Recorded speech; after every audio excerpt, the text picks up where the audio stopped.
এই শাহবাগী যখন ছাত্ররা বিপ্লব করলো, জীবন দিল, রক্ত দিল, তারপরে একটি সরকার প্রতিষ্ঠিত হলো।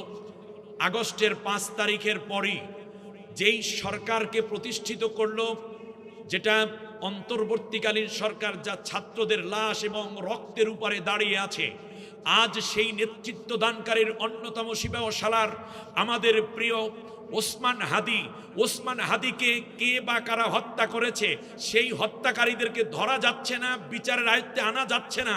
সেই বিচারের দাবিতে আজও কেন সেই জীবন্ত শহীদরা আবার প্রোগ্রামে ওসমান হাদি হত্যাকারীদের বিচার চাই নাম করে এই শীতের মধ্যে কেন তাদেরকে নামতে হচ্ছে?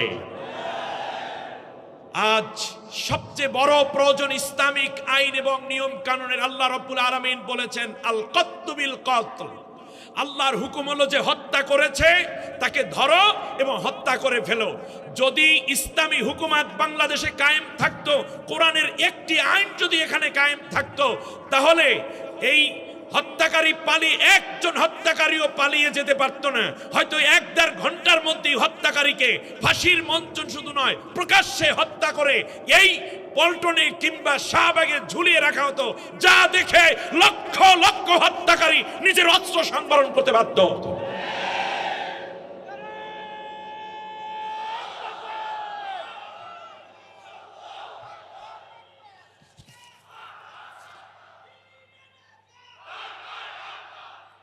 সম্মানিত ভাইয়েরা, ওসমান হাদিকে হত্যা করা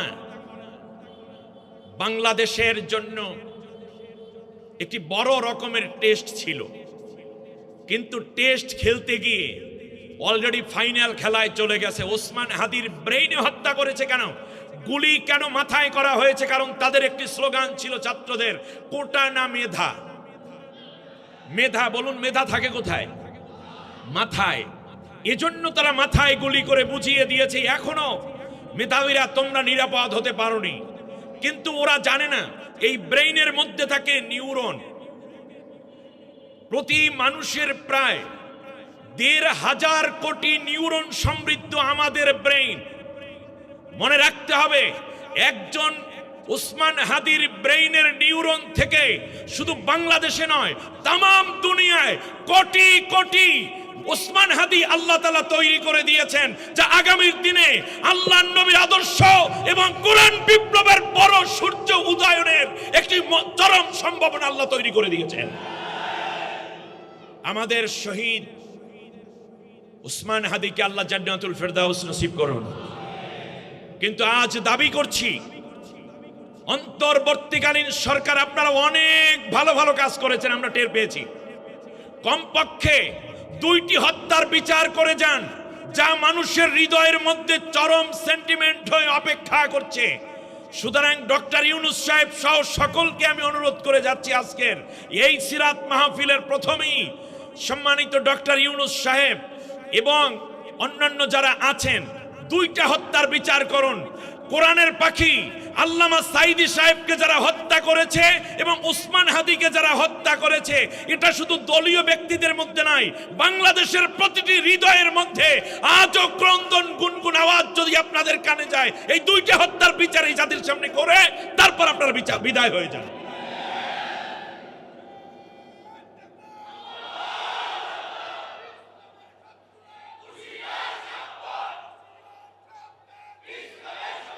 সম্মানিত ভাইয়েরা, মানুষ মারা যাবে তার বিচার হবে না, হত্যা হবে তার বিচার হবে না, এটা ইসলাম চায় না, কোনো ধর্ম চায় না। সুতরাং যারাই সরকারে আসবেন কিংবা আছেন কিংবা আসতে থাকবেন, আল্লাহ রাব্বুল আলামিনের কোরআনের শাসন প্রতিষ্ঠা ছাড়া মনে রাখবেন কোনোদিন ইনসাফ কায়েম সম্ভব হবে না।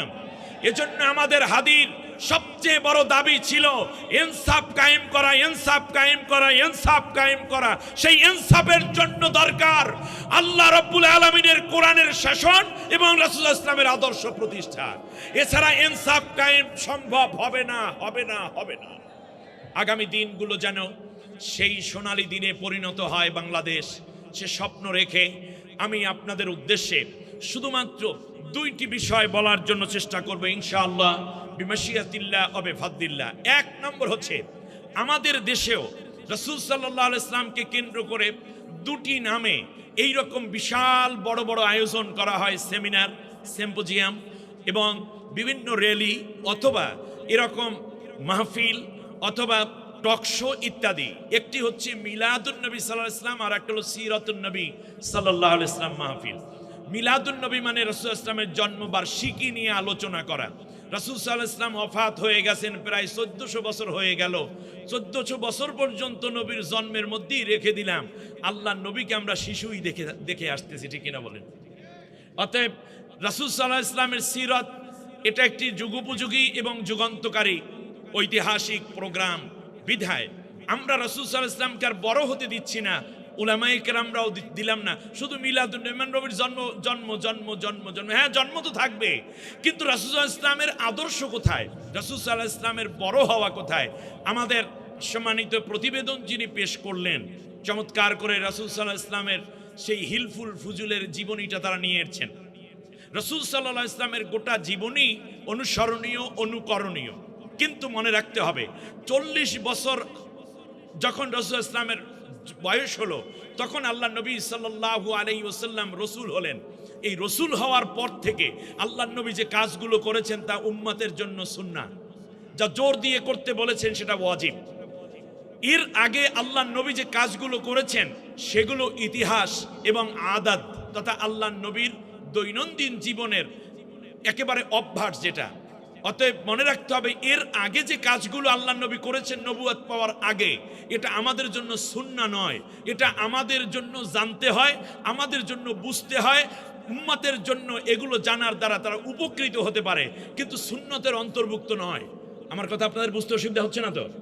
ব্যাস, এবারে আসুন রাসূল সাল্লাল্লাহু আলাইহি ওয়াসাল্লামকে বোঝার ক্ষেত্রে আল্লাহ নবী সাল্লাল্লাহু আলাইহি ওয়াসাল্লাম যে হিলফুল ফুজুল কায়েম করেছিলেন আমরা জানি। এখানে আমাকে 5 মিনিট কথা বলা দরকার, কারণ রাষ্ট্র চালায় আবু জেহেল, আবু লাহাব, উতবা, সাইবা, রবিয়া, উমাইয়া বিন খলফ এরা। আর রাসূল সাল্লাল্লাহু আলাইহি ওয়াসাল্লাম সেই রাষ্ট্রে এই রকম মানব কল্যাণ অনেক সংস্থা করেছেন, তার মধ্যে অন্যতম ছিল হিলফুল ফুজুল, যা দ্বারা দুস্থ মানবতার সেবা, ইয়াতিমদের পুনর্বাসন, বৃদ্ধ এবং বিধবা নারীদের খাদ্য বস্ত্রের বাসস্থানের ব্যবস্থা করে দেয়া, অসুস্থ মানুষদেরকে সুস্থ করে গড়ে তোলাই ছিল এই সংগঠনের মূল কাজ।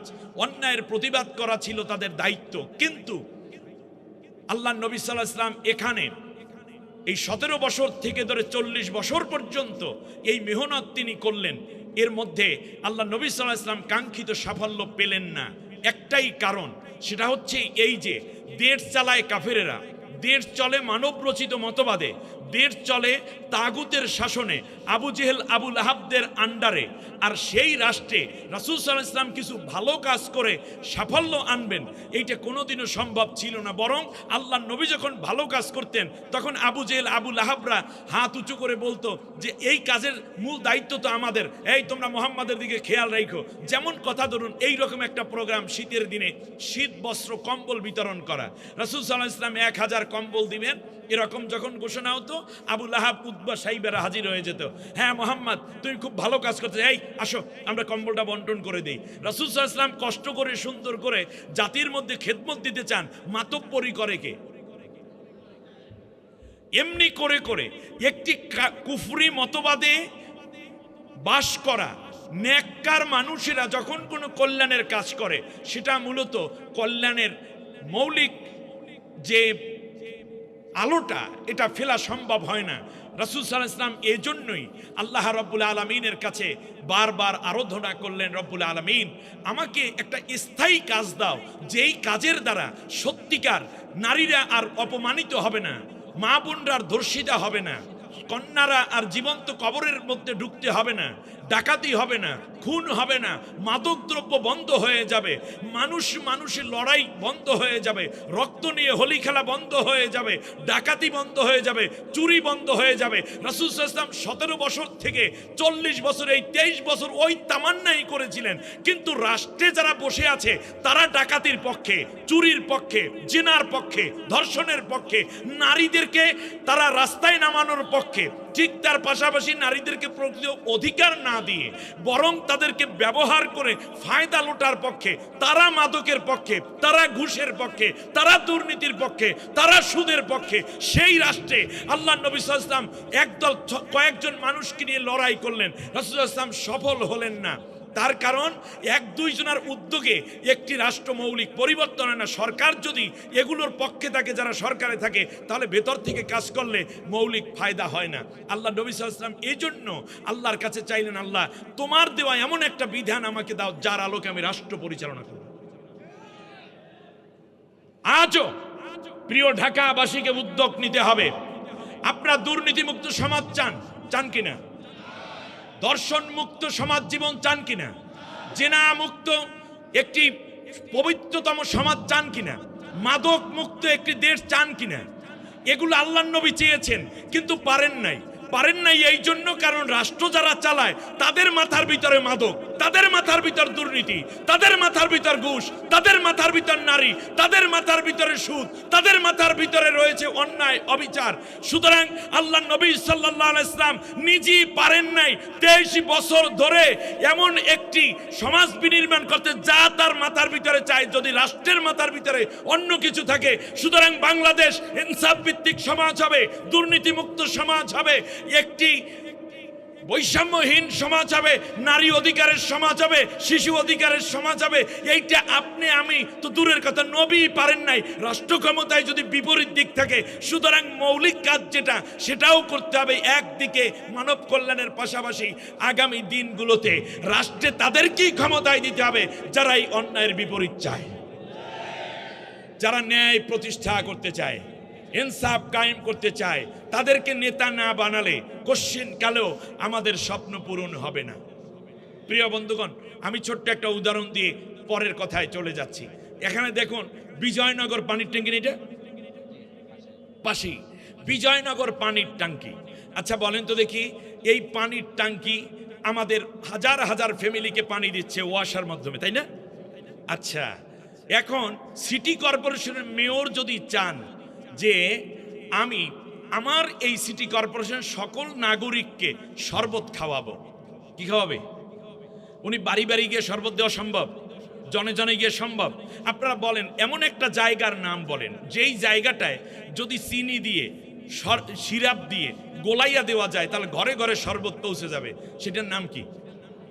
ইয়েস, পানির ট্যাঙ্কি। এই তো সুন্দর বুঝেছেন। বাস, উনি যদি এখানে 1000 বস্তা চিনি ছেড়ে দেন, তার সাথে সাথে যদি 1000 খানিক বা 5000 বোতল রু আফজা সিরাপ কিংবা এটা কি আরেকটা কি যেন বানালো, হ্যাঁ, এইরকম যত সিরাপ ভালো মানের আছে এগুলো যদি ঢেলে দেন, বাস হয়ে গেল। ঘরে ঘরে এখন নামাজির ঘরে, বেনামাজির ঘরে, হিন্দুর ঘরে, মুসলিমের ঘরে, একেবারে সব ঘরে ঘরে, হুজুরের ঘরে, ইমামের ঘরে, পীরের ঘরে, মুরিদের ঘরে, তবলিগের ঘরে, মুরব্বির ঘরে, সব ঘরে কি পৌঁছে গেল? শরবত পৌঁছে গেল। একটা দৃষ্টিভঙ্গি শুধু তার। আর যদি কোনো বদমাইশ টাইপের মেয়র যদি চায় যে যারা আছে আমার এই সিটি কর্পোরেশনের বসবাসকারী সবগুলোর মদ খাওয়াবো, কোন জায়গায় মদ দিলে ইচ্ছায় কিংবা অনিচ্ছায় সবাই মদ খাইতে বাধ্য হবে? বলেন কোন জায়গায়? হ্যাঁ, কোন জায়গায়? পানির টাঙ্কিতে। টাঙ্কির মধ্যে যদি মনে করেন মোটামুটি 1002 বোতল ঢাইলে যদি দিয়ে দেয়, ঢেলে যদি দিয়ে দেয়, দেওয়ার পরে কি হবে? হুজুরেও খাইয়ে ঘুরবে, মুসল্লিরাও ঘুরবে, তবলিগের ভাইরাও ঘুরবে, সাথী ভাইরাও ঘুরবে, মুরব্বীরা ঘুরবে, আর যারা গোড়ার পার্টি তারা তো আনন্দ করবে, ঠিক না বলেন? সম্মানিত ভাইয়েরা, এই কথাটুকু যদি আপনি বুঝেন, আজকের আলোচনা সফল, আপনাদের আগমনও সফল। আপনি দেখুন, একটা টাঙ্কির ভিতরে যদি মদ দেওয়া হয় তাহলে ঘরে ঘরে মদ পৌঁছে যায়, আর একটা টাঙ্কির ভিতরে যদি শরবত দেওয়া হয় তাহলে ঘরে ঘরে শরবত পৌঁছে যায়। এখন এমন এক ব্যক্তির সিদ্ধান্তের উপর এটা নির্ভর করে যার নাম মেয়র, যাকে নগর পিতা বলা হয়। ঠিক তেমনি বাংলাদেশের একটা টাঙ্কি আছে, ওই টাঙ্কিতে যদি ভালো মানুষগুলো দেয়া হয়, ঘরে ঘরে ভালো পৌঁছে যাবে, ইনসাফ পৌঁছে যাবে, ইনকিলাব পৌঁছে যাবে, ন্যায় বিচার পৌঁছে যাবে, মানবাধিকার পৌঁছে যাবে, অন্যায়গুলো সব সাফ হয়ে যাবে। আস্তে আস্তে করে গোটা সমাজ, রাষ্ট্র উন্নয়ন এবং মানবতায় ভরপুর হয়ে উঠবে।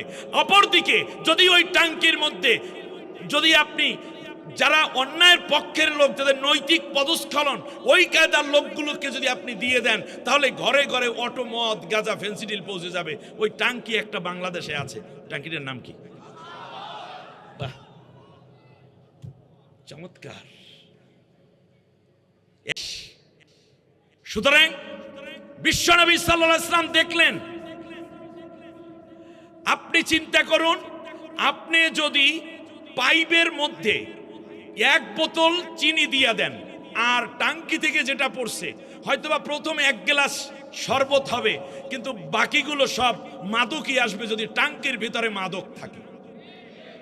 অতএব আমি মনে করি যদি সামগ্রিক পরিবর্তন করতে হয়, আমাদের পুরো টাঙ্কি এখন খালি। কি বলেন, খালি কিনা? কারণ অন্যায়কারীরা চলে গেছে, পালাইছে, চেয়ারগুলো খালি পড়ে আছে।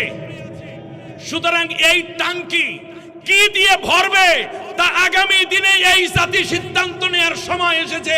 আবার ভুল করে যদি ওই মাদক, ওই অন্যায়, ওই জুলুম, ওই রকম ঘুষ, ওই সুদ, ওই নারীদের প্রতি লোলুপ দৃষ্টি, ঠিক তেমনি বিদেশি অর্থ পাচারকারী অথবা মানুষের সাথে অসদাচরণকারী দিয়ে আবার যদি এই টাঙ্কি ভরেন, আপনার ঘরের সামনে আবার রক্তের হোলি খেলা চলবে, আবার ঠিক অন্যায় চলবে, আপনি আর নিরাপদ থাকতে পারবেন না। এবার সিদ্ধান্ত নিতে হবে, আপনারা কি মাদক দিয়ে ভরতে চান নাকি মধু দিয়ে ভরতে চান?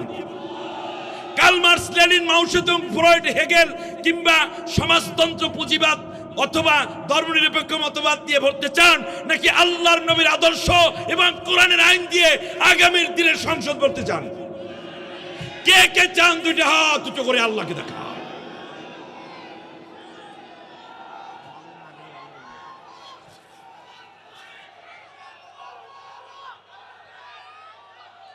আল্লাহ রহম করুন, বলি আমিন। দ্বিতীয় কথা শেষ। তৃতীয় কথা, বিশ্বনবী সাল্লাল্লাহু আলাইহি ওয়াসাল্লাম সিরাত নিয়ে যখন কথা বলবো, আল্লাহ রাব্বুল আলামিন কোরআনুল কারীমের মধ্যে সিরাত শব্দটা একেবারে স্পষ্ট করে বলেছেন। আল্লাহু আকবার। মুসা আলাইহিস সালামের নাম আপনারা শুনেছেন। মুসা পয়গম্বর মাদায়েন থেকে যখন ফিরে আসলেন হিজরত করে, শুআয়ব আলাইহিস সালামের কাছে গিয়ে 8 বছর পর্যন্ত থাকলেন। কারণ 27 বছর পর্যন্ত মুসা আলাইহিস সালাম শিক্ষা নিয়েছেন, কথা শিখেছেন ফিরাউনের ঘরে বসে। আল্লাহু আকবার। 27 বছর মাথায় গিয়ে তার বিরুদ্ধে ফাঁসির রায় দিল ফিরাউন, কাবুন নামক এক ব্যক্তিকে হত্যার অপবাদে। হযরতে মুসা আলাইহিস সালামকে আল্লাহ রাব্বুল আলামিন বললেন, মুসা তুমি চলে যাও মাদায়েনে। মুসা আলাইহিস সালাম চলে গেলেন মিশর থেকে মাদায়েন। নবীর ঘরে রইলেন 8 বছর। কত বছর? 27 বছর কার ঘরে? ফিরাউনের ঘরে বসে। ভালো করে বুঝুন, ফিরাউনের ঘরে বসে মুসা পয়গম্বর আলাইহিস সালাম শিখতে পেলেন কিভাবে রাজনীতি করতে হয়, কিভাবে দেশ চালাতে হয়। কারণ ফিরাউন ছিল রাষ্ট্রপ্রধান। ফিরাউন কি? রাষ্ট্রপ্রধান। তাহলে রাষ্ট্রপ্রধানের ঘরে বড় হলেন, মাত্র 2.5 মাস বয়স থেকে 27 বছর পর্যন্ত রাষ্ট্র কিভাবে চালাতে হয় এটা তো তিনি ভালোভাবে বুঝেছেন। কিন্তু ইসলামী রাষ্ট্র কেমন হবে সেই পদ্ধতিটা তার জানা নাই। এই জন্য আল্লাহ রাব্বুল আলামিন তার কুদরতে হযরতে মুসা আলাইহিস সালামকে একটা ঘটনা ঘটাইয়া হিজরত করাইয়া পাঠাই দিলেন হযরতে শুআয়ব আলাইহিস সালাম এক নবীর বাড়িতে। ওখানে 8 বছর থেকে তিনি শিখলেন রাজনীতির পাশাপাশি ইসলামী পলিটিক্সটা কি হবে, আল্লাহর দেওয়া বিধানটা কেমন হবে, আল্লাহ রাব্বুল আলামিনের সিস্টেমটা কেমন হবে। এই 8 বছরের প্রশিক্ষণ নিলেন। সুবহানাল্লাহ বলেন। অতএব আপনি যদি মুসলিম হন, আপনি যদি আল্লাহকে ভয় করেন, রাসূল সাল্লাল্লাহু আলাইহি ওয়াসাল্লামকে আদর্শ নেতা মানতে চান, আপনি যদি অন্য কোনো পলিটিশিয়ান হন, তাহলে অবশ্যই একটি ইসলামিক রাজনৈতিক দলে কিছুদিন আপনার কাজ করা দরকার। তার কারণ আপনি রাজনীতি শিখেছেন কিন্তু ইসলামী রাজনীতি শিখেননি।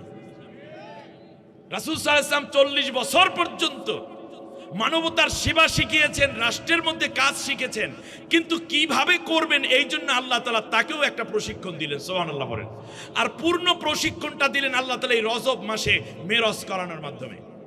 মুসা আলাইহিস সালাম ফিরে আসলেন, আল্লাহ তাআলা ডাক দিয়ে বললেন, মুসা ইযহাব ইলা ফিরআউন ইন্নাহু তাগা, ও মুসা তুমি চলে যাও ফিরআউনের কাছে, সে তাগুত হয়ে গেছে, আমি আল্লাহকে মানে না এবং জাতির মধ্যে আমাকে যারা মানে তাদের উপর সে চরম পীড়ন করতেছে, যাও।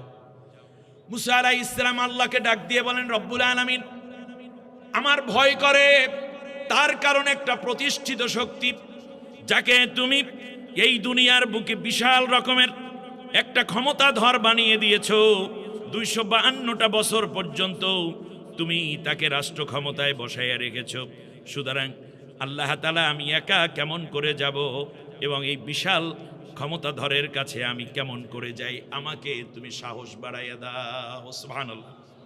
খ্রিস্টপূর্ব 1298 সাল থেকে ধরে খ্রিস্টপূর্ব 1550 সাল পর্যন্ত 252 বছর একটানা রাষ্ট্র ক্ষমতায় বসে আছে ফেরাউন। তার কারণ স্বৈর শাসকরা সব ছাড়তে চায়, রাষ্ট্রটা ক্ষমতাটা ছাড়তে চায় না। যেমন আমাদের বুবুও চায় নাই, যদি চাইতো তাহলে মুরগি পোলাও রান্না করতো না। এর মানে শেষ মুহূর্তে বুঝতেছে না তিনি যে বিদায় হইয়া যাইতেছেন। খেয়াল করুন, সেই কথাটাই আল্লাহ প্রতিধ্বনিত করছেন বিভিন্ন সময়। মুসা আলাইহিস সালাম যাবেন আল্লাহ তাআলার কাছে, বললেন রব্বুল আলামিন তুমি আমাকে কিছু দান করো। মুসা তোমাকে কি দেব? মুসা আলাইহিস সালাম বললেন রব্বি জিদনি ইলমা, আল্লাহ তুমি আমাকে জ্ঞান বাড়াইয়া দাও। তাহলে বোঝা যায় স্বৈর শাসকের মোকাবেলা করতে হলে আপনি লাঠি দিয়ে পারবেন না, ইট পাটকেল দিয়ে পারবেন না, দুই একটা হাত বোমা, একটা গ্রেনেড কিংবা এক জায়গায় খোসা মাইরে এগুলো দিয়ে পারবেন না। স্বৈর শাসকের মোকাবেলা করতে হয় জ্ঞান দিয়ে। ফিরআউন ছিল কি শাসক?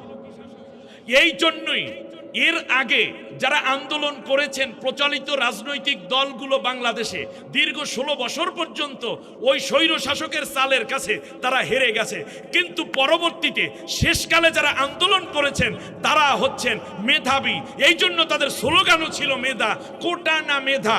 এর মানে যদি কোনো স্বৈর শাসককে মোকাবেলা করতে হয় বিশ্বের, তাহলে মনে রাখতে হবে জ্ঞান দিয়ে মোকাবেলা করতে হয়, অস্ত্র দিয়ে নয়। ক্লিয়ার? মুসা আলাইহিস সালাম আল্লাহর কাছে গ্রেনেড চাইছে, অ্যাটম চেয়েছে, তলোয়ার চেয়েছেন, কি চাইছে? জ্ঞান। সুতরাং জ্ঞানের রাজ্যে মুসলমানরা যেই দিন শ্রেষ্ঠত্ব অর্জন করতে পারবে সেই দিন বিশ্বকে নিয়ন্ত্রণ করা সম্ভব হবে। আর আগামী দিনেও মনে রাখুন, আগামী দিনেও দেশ পরিচালনা করবে তারা, জ্ঞানের রাজ্যে সবচেয়ে এগিয়ে থাকবে যারা। কথায় কোনো ভেজাল আছে? দ্বিতীয়, শুধু জ্ঞান থাকলেই হয় না। মুসা আলাইহিস সালাম আল্লাহ রাব্বুল আলামিনের কাছে বললেন, আল্লাহ তুমি আমার বুকের মধ্যে সাহস দাও, তার কারণ পিএইচডি করা, এফআরসিএস করা কিংবা এরকম বহু ডাক্তার আছে, ইঞ্জিনিয়ার আছে, সাহিত্যিক আছে, কলামিস্ট আছে, কবি আছে, গায়ক আছে, যাদের জ্ঞানের অভাব নাই কিন্তু কলিজার মধ্যে কোনো সাহস নেই। আছে না নাই? তো মনে রাখতে হবে স্বৈর শাসকের মোকাবেলা শুধু জ্ঞান দিয়ে করলে হয় না, সাহস লাগে। মুসা আলাইহিস সালাম আল্লাহর কাছে এবার ডাক দিয়ে বললেন, রব্বিশরাহ লি সাদরি ওয়া ইয়াসসির লি আমরি ওয়াহলুল উকদাতাম মিন লিসানি ইয়াফকাহু কওলি। আল্লাহ তুমি আমার বুকটা বড় সাহস দাও, তার কারণ এত বড় প্রতিষ্ঠিত একটি শক্তির বিরুদ্ধে আমি একা যাচ্ছি, তুমি আমার বুক বড় সাহস দিয়ে দাও। আপনারা দেখুন, জুলাই অভ্যুত্থানের ছাত্রদের মধ্যে শুধুমাত্র জ্ঞান ছিল না, বরং তাদের বুকটা বড় সাহস ছিল। তাদের স্লোগান ছিল বুকের ভিতর কি? বুকের ভিতর, বুকের ভিতর অনেক ঝড়, বুক পেতেছি গুলি কর। আপনি খেয়াল করতে পারেন ওদের রক্তের শিরা উপশিরাগুলো যেন বাতিলের বিরুদ্ধে এমন ভাবে জেগে উঠেছিল, ওরা জীবন দিয়ে তারপরে বাংলাদেশের দেশমাতৃক এবং ভারতের আধিপত্যবাদ, বাংলাদেশের স্বৈর শাসক এবং দালাল সরকারের পতনের জন্য চূড়ান্ত সিদ্ধান্ত উপনীত ছিল। বুকের ভিতর দারুণ ঝড়, বুক পেতেছি গুলি কর। কিসের সাহস? সাহস থাকে কোথায়? রব্বিশরাহ লি সাদরি, আল্লাহ তুমি আমার সদরকে বড় করে দাও, আমার সাহস বাড়াইয়া দাও। আল্লাহর কাছে বললেন রব্বি জিদনি ইলমা। মুসা আলাইহিস সালামের জ্ঞান বেড়ে গেল, আল্লাহ বললেন জ্ঞান দিলাম, এবার সাহসও দিলাম। আর আমার আপনার নবীকে আল্লাহ রব্বুল আলামিন বললেন, নবী গো তুমিও পৃথিবীর স্বৈর শাসকের মোকাবেলা করবা। মোকাবেলা করতে সাহস লাগে। কাপুরুষ, ভীরু, নির্বোধ, অথর্ব, কিংবা যারা একটা সাইকেলের টায়ার ক্রাশড হলে সাথে সাথে লাফাইয়া হার্ট অ্যাটাক করে, এইগুলো দ্বারা কোনোদিন বিপ্লব সম্ভব নয়। এই পৃথিবীতে নবীগণ ছিলেন সবচেয়ে বড় সাহসী মানুষ।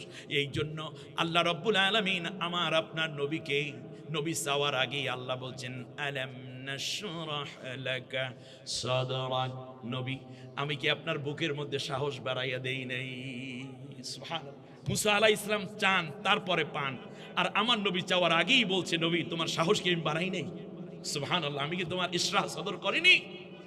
আর একটু সামনে যায় মুসা আলাইহিস সালাম, আল্লাহকে ডাক দিয়ে বলেন আল্লাহ সাহস পাইলাম, জ্ঞান পাইলাম, কিন্তু কিছু জিনিস তো দরকার, যেই জিনিসগুলো ফিরাউনের চরম সময়ে মোকাবেলা করা দরকার হবে, আমাকে আরেকটু কিছু দাও। আল্লাহ ডাক দিয়ে বললেন ওয়ামা তিলকা বিয়ামিনিকা ইয়া মূসা, ও মূসা তোমার হাতের মধ্যে ওইটা কি? মূসা আলাইহিস সালাম বললেন ক্বালা হিয়া আসাই, আল্লাহ তাআলা এইটা একটা লাঠি, আতাওয়াক্কাউ আলাইহা ওয়া আহুশু বিহা আলা গনামি ওয়ালিয়া ফিহা মাআরিবু উখরা। মূসা আলাইহিস সালাম কথা একটু বাড়িয়ে দিলেন, তার কারণ আল্লাহর সাথে কথা মূসা আলাইহিস সালাম রিসিভারটা রাখতে চান না। সুবহানাল্লাহ, আল্লাহর সাথে যখন কথা বলা হয়, আল্লাহ জিজ্ঞেস করলেন হাতের মধ্যে কি? মূসা আলাইহিস সালাম বললেন হাতের মধ্যে লাঠি। কথার তো জবাব হয়ে গেছে, এটা এমসিকিউর স্টাইলে হয়েছে। মূসা আলাইহিস সালাম যেহেতু মাবুদের কথা শুনতেছেন, এবার রিসিভারটা কেটে দিতে চাচ্ছেন না, রেখে দিতে চাচ্ছেন না। আল্লাহর কাছে কয় মালিক এইটা একটা লাঠি, ঠিক আছে, এইটার উপর ভর দিয়ে আমি চলি, মাঝে মাঝে গাছের পাতা আমি পাড়ি এই লাঠি দিয়ে, এই কচি পাতাগুলো আমার দুম্বাগুলারে খাওয়াই, ছাগলগুলারে খাওয়াই। আল্লাহ তাআলা আরো অনেক কাজ আমি করি। খেয়াল করুন, যখন তাহাজ্জুদের নামাজে সিজদার মধ্যে আল্লাহর কোনো বান্দা বান্দি চোখের পানি ছেড়ে সুবহানা রাব্বিয়াল আলা বলে, যদি আল্লাহ রাব্বুল আলামিনের সাথে একবার কানেকশন হয়ে যায়, কানেক্টিভ হয়ে যায়, আপনি দেখবেন মিনিটের পর মিনিট চলে যাচ্ছে, ঘন্টার পর ঘন্টাও চলে যায়, সিজদাটা আর উঠাইতে মন চায় না। যত বেশি কান্না তত বেশি কথা, যত বেশি কথা তত বেশি চোখের পানি। আল্লাহরে মনে হয় যেন কাছে পেয়ে পেয়ে আল্লাহকে বুঝিয়ে বুঝিয়ে নিজের মনের সব কথাগুলো বান্দা বান্দি বলে ফেলে। আমার বন্ধুগণ, আল্লাহর সাথে যাদের কথা হয়, আল্লাহর সাথে যাদের এমন লেনা দেনা হয়, এই মানুষগুলো কশিন কালেও আল্লাহ রব্বুল আলামিন এই বান্দাদেরকে একা ছেড়ে দেন না। আল্লাহু আকবার। আল্লাহর সাথে কথা মানে আল্লাহ নিজে বলেছেন উজিবু দাওয়াতাদ দাঈ ইযা দাআন, আমার বান্দা যখন আমাকে ডাকে আমি তার ডাকে সাড়া দিয়ে দেই। ফালিয়াস্তাজিবু লি ওয়া লিউমিনু বি লাআল্লাহুম ইয়ারশুদুন। অতএব মানুষের উচিত, আমার বান্দার উচিত আমার ডাকেও সাড়া দেয়া। আল্লাহ রাব্বুল আলামিন বলেন উদউনি আস্তাজিব লাকুম, তুমি আমারে ডাকো আমার বান্দা আমার বান্দি, আমি আল্লাহ রাব্বুল আলামিন তোমার ডাকে জবাব দিয়ে দেব। মুসা আলাইহিস সালামকে আল্লাহ একটা কোশ্চেন করেন, আর মুসা আলাইহিস সালাম জবাব দেন 5টা কথা দিয়ে। আর আমার আপনার নবী আমাদের ব্যাপারে বলে গেছেন, ও আমার উম্মতেরা তোমরা যদি আল্লাহকে একবার ডাক দাও, আল্লাহ রাব্বুল আলামিন কম পক্ষে তোমাদের একটাকে 10 বার জবাব দিবে। সুবহানাল্লাহ। একটু সবাই ডাক দেই আল্লাহ, আর একটু মায়া করে ডাকি আল্লাহ, আর একটু জোরে বলি আল্লাহ। আল্লাহ তাআলাকে ডাক দিলে খুব মজা। আল্লাহ আল্লাহ ইচি শিরি নিস্তনাম শিরি শাক্কর মিশাওয়াত জানাম তামাম। যখন আমি নাম ডাকি আল্লাহর, তখন আল্লাহ নামের মধুর কাছে তামাম পৃথিবীর সমস্ত মধু যেন তিতা হয়ে যায়। সবচেয়ে বেশি ডাকতে হবে কাকে? আল্লাহ। বিগত স্বৈর শাসকের সময় হারে 16টা বছর পর্যন্ত এরা মরা নেতার নামে মূর্তি বানাইলো, ভাস্কর্য বানাইলো, ঘরে ঘরে ছবি ঢুকাইলো, মাদ্রাসায় এমনকি স্কুল কলেজ ইউনিভার্সিটি যত মূর্তি বানাইলো মরা নেতার নামে, জীবিত নেত্রীর নামে যত গুণগান করেছে, ওই দলের কর্মীরা এবং নেতারা যদি তার 100 ভাগের 1 ভাগ আল্লাহর নাম ডাকতো, প্রত্যেকটা মানুষ আল্লাহর ওলি হয়ে যেত। অতএব আমরা গুণকীর্তন করব কার? আল্লাহকে বেশি বেশি ডাকতে হবে। আমার ভাইয়েরা, মুসা আলাইহিস সালাম আর একটু সামনে যান। আল্লাহ তাআলা বললেন, তোমার হাতে কি? বললেন লাঠি। আল্লাহ তাআলা বললেন, মুসা তুমি আলকিহা ইয়া মুসা, মুসা তুমি লাঠিটা ছেড়ে দাও। মুসা আলাইহিস সালাম লাঠি ছেড়ে দিলেন। আল্লাহ বলছেন ছাড়তে, এখন কি আর রাখার সুযোগ আছে? হাতের লাঠি ছেড়ে দিলেন। হায়াতুন তাসা, আল্লাহ রাব্বুল আলামিন বললেন, এইটাকে আমি বড় একটা বৃহৎ অজাগারে পরিণত করে দিলাম। সাপ দেখি মুসা আলাইহিস সালাম পেছনে দৌড়ায়। সাপ দেখলে ভয় পান এরকম কোনো মানুষ নেই। ওলি আল্লাহ বলেন নবীর এই দৌড়ায়, আমরা তো সলিমুদ্দিন, ঠিক না? মুসা আলাইহিস সালাম দিয়েছেন দৌড়। আল্লাহ তাআলা বললেন খুদহা, খেয়াল করুন বক্তব্যটা, খেয়াল, খুদহা লা তাখাফ সানুঈদুহা সিরাতাহাল উলা। ও মুসা, আগে ধরো, ভয় পাইও না। আচ্ছা, আমরা অনেক সময় বাচ্চারা কোনো জিনিসে ভয় পাইলে বল, বাবা ভয় পাস না রে শোনা, ভয় পাস না, ধর ধর ধর, একটু ধর, ভয় পাইস না। তাহলে ভয় পাইস না বলে আগে, তারপর বলে ধরো। ভয় দূর করে আগে, তারপরে কাজটা করতে বলে, ঠিক না? এটাই হলো আদাত আমাদের। কিন্তু মুসা আলাইহিস সালামকে আল্লাহ তাআলা কি ভয় পেও না এই কথা আগে বলেছেন না? আগে বলে ধরো, তারপর ভয় পাইও না, কোনটা? অতএব পৃথিবীতে যারা বিপ্লবী হয় তারা ওই ভয় পাইও না এই কথা শোনার সময় নাই, আগে ধর, তারপরে ভয় আছে কিনা চিন্তা করিস, ঠিক কিনা বলেন? যদি ওই ভয় পাইও না তারপরে ধরো বলা হতো, তাহলে 24-এর বিপ্লব হতো না। আমাদের হাসনাত সাদিরা, আমাদের হাদিরা, আমাদের মুগ্ধরা, আমাদের আবু সাইদরা ভয় পায় নাই, এ কথা আগে না বরং আগে ধরেছে।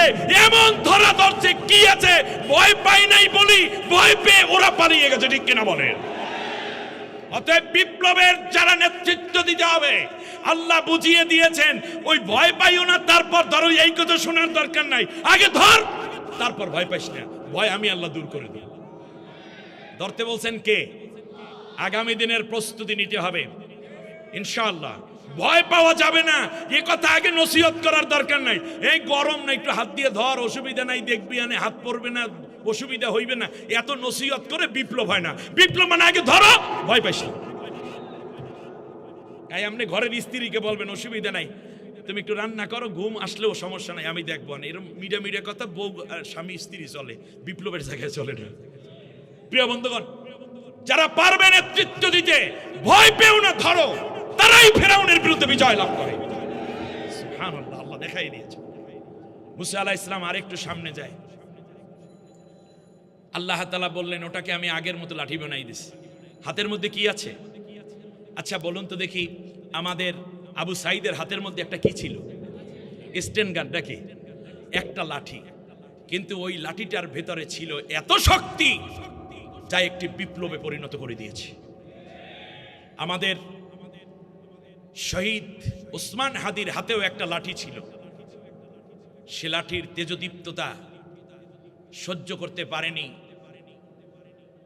ব্রাহ্মণ্যবাদীরা। একটি লাঠির ওজন ওরা বহন করতে পারেনি। আমার হাদিকে তারা হত্যা করে উল্লাস করার চিন্তা করেছিল, কিন্তু বাংলার জমিনে কোনোদিন হবে না। অলরেডি লক্ষ লক্ষ হাদি ঘরে ঘরে তৈরি হয়ে গেছে। আল্লাহ যেন আগামীর দিন কোরআন বিজয়ের জন্য এই রক্ত মেধাকে কাজে লাগার তৌফিক দান করেন। প্রিয় বন্ধুগণ, মুসা আলাইহিস সালাম বলেন আল্লাহ আরেকটা জিনিস দরকার।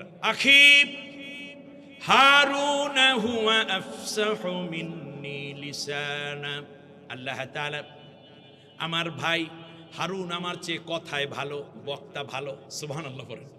তাহলে বোঝা যায় বিপ্লবের জন্য বক্তব্য দরকার। খেয়াল করেন নাই? লাঠিও দরকার, বক্তব্যও দরকার, সাহসও দরকার, জ্ঞানও দরকার। আমি একটা সিলেবাস দিয়ে যাচ্ছি, সামনে আবার বাকিটা যতটুকু সময় থাকে বলে দেবে ইনশাআল্লাহ। এবার আপনি দেখেন, এবার দরকার কি?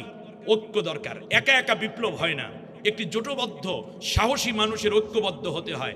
আপনি দেখুন তো, শুধুমাত্র ইসলামী ছাত্র শিবির অথবা শুধু ছাত্র দল, শুধু ছাত্র মৈত্রী, শুধু ছাত্র ইউনিয়ন কিংবা শুধু ছাত্র আন্দোলন খেলাফত, এরাই আন্দোলন করেছে নাকি সবাই মিলে ঐক্যবদ্ধ আন্দোলন করেছে?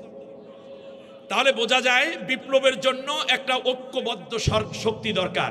সুতরাং ওই ঐক্যবদ্ধ হওয়ার কারণেই বিপ্লবটা হয়েছে, আর নাহলে সম্ভব ছিল না। মুসা আলাইহিস সালাম বলেন, আল্লাহ আমার একটা ভাই আছে, ও বক্তা ভালো, হুয়া আফসাউ মিন্নি লিসান রেদান আইয়ুসাদ্দিকুনি, আল্লাহ সে আমাকে সাহায্য করবে এবং আমার সত্যায়ন করবে। অতএব বোঝা যায় বিপ্লব করতে হলে নিঃসন্দেহে চূড়ান্ত বিজয় পৌঁছানোর জন্য বক্তা সাথে লাগে। কথা বুঝছেন? নবীর কাজ লাইউজিরাউ আলা দ্বীনি কুল্লি, মানব রচিত মতবাদের উপরে কোরআন বিজয় করে দিবে, কিন্তু নেতৃত্ব দিবে নেতারা, পলিটিশিয়ানরা। তার সাথে দরকার এমন ক্ষুরধার বক্তা, যেই বক্তারা জাতিকে বুঝিয়ে দিবে এই দিকে আসা দরকার, মুক্তির জন্য, কল্যাণের জন্য, মানবতার শান্তির জন্য, এমনকি দেশের স্বাধীনতার সার্বভৌমত্ব রক্ষার জন্য। এই রকম বক্তা দরকার। অতএব বক্তাদের ডিমান্ড যখন মুসা আলাইহিস সালাম করলেন, আল্লাহ তাআলা বললেন, তোমার ভাইকে আমার তোমার সাথী করে দিলাম। তাহলে বক্তার একটা উপাধি তো দেওয়া দরকার, সেইটা হচ্ছে ওকে আমি নবী বানাই দিলাম, তুমি হইলা রসুল, তোমার ভাই হলো নবী। তাহলে বোঝা যায় আপনার পক্ষে যদি কথা বলতে হয় তার একটা স্বাভাবিক ডেজিগনেশন দরকার, তার একটা ভিন্ন মর্যাদা, পদমর্যাদাও দরকার। রাসূল সাল্লাল্লাহু আলাইহি ওয়াসাল্লাম এত ভালো বক্তা হওয়ার পরেও তার পাশে হাসান বিন সাবিত রাদিয়াল্লাহু তাআলা আনহুর জন্য মিম্বর বানিয়ে দিয়ে নবীর পক্ষে কথা বলার জন্য আল্লাহর নবী নির্দেশনা দিয়েছেন। অতএব আগামী দিন শুধু বক্তা হলে হবে না, প্রথমে তার একটি লক্ষ্য উদ্দেশ্য থাকবে, যেই কাফেলার, যেই দলের, তার পক্ষে বক্তব্য দিবে। আর না হলে সেই বক্তব্য কিন্তু আবার পরকালে জবাবদিহি করতে হবে। মা ইয়ালফিজু মিন কাউলিন ইল্লা লাদাইহি রাকিবুন আতীদ। তুমি কোন নেতার পক্ষে কথা বলেছো, কোন আদর্শের পক্ষে কথা বলেছো, মনে রাখবে কেবলমাত্র ইসলামের জন্য কথা বললে, আমি আল্লাহর দ্বীনের জন্য কথা বললে, নবীর জন্য কথা বললে ওই কথা তোমার নাজাত হবে। আর না হলে মনে রাখবা ওই কথার জন্য আমি আল্লাহর কাছে তোমার জবাবদিহি করতে হবে। কথা বুঝে আসছে? সুতরাং স্লোগান দেওয়ার আগে চিন্তা করতে হবে আপনি কার পক্ষে স্লোগান দিচ্ছেন। নেতার চরিত্র ফুলের মতো পবিত্র, নামাজ নাই একক, গাজা টানে পাঁচক্ত, এমন যেন না হয়, ঠিক কিনা বলে? মনে রাখতে হবে কিয়ামতের দিন নেতাকে সামনে রেখে আহ্বান করা হবে। ইয়াউমা নাদউ কুল্লা উনাসিম বিইমামিহিম, আল্লাহ নিজে বলেছেন কিয়ামতের দিন সব মানুষকে, যে যাকে নেতা মেনেছে সেই নেতাকে সামনে রেখে ডাকা হবে। তবে মনে রেখো, যদি সেই নেতা হয় পথভ্রষ্ট, সেই নেতা যদি হয় ঘুষখোর, সেই নেতা যদি হয় দুর্নীতিবাজ, সেই নেতা যদি হয় মাদকাসক্ত, সেই নেতা যদি হয় বেনামাজি, সেই নেতা যদি হয় চরিত্রহীন, সেই নেতা যদি হয় সন্ত্রাসের সাথে জড়িত, সেই নেতা যদি হয় অস্ত্রধারী, সেই নেতা যদি হয় মানুষের বিরুদ্ধে বিভিন্ন রকমের অন্যায়কারী, তাহলে ওই নেতা কি তোমাকে জাহান্নামে নিয়ে যাবে। আল্লাহ রাব্বুল আলামিন সূরা হুদের ৯৮ নম্বর আয়াতে বলেছেন, ইয়াকুদুমু কওমাহু ইয়াউমাল কিয়ামাতি ফাআওরাদাহুমুন নার ওয়া বিসাল বিরদুল মাওরুদ। ওই নেতা সহ সমস্ত কর্মীদেরকে আমি জাহান্নামে ফেলে দেব, আর যারা সত্যিকার নেতার পেছনে থাকবে, নেককার নেতার পেছনে থাকবে, তাদের সহ আমার আরশের নিচে জায়গা করে দেব।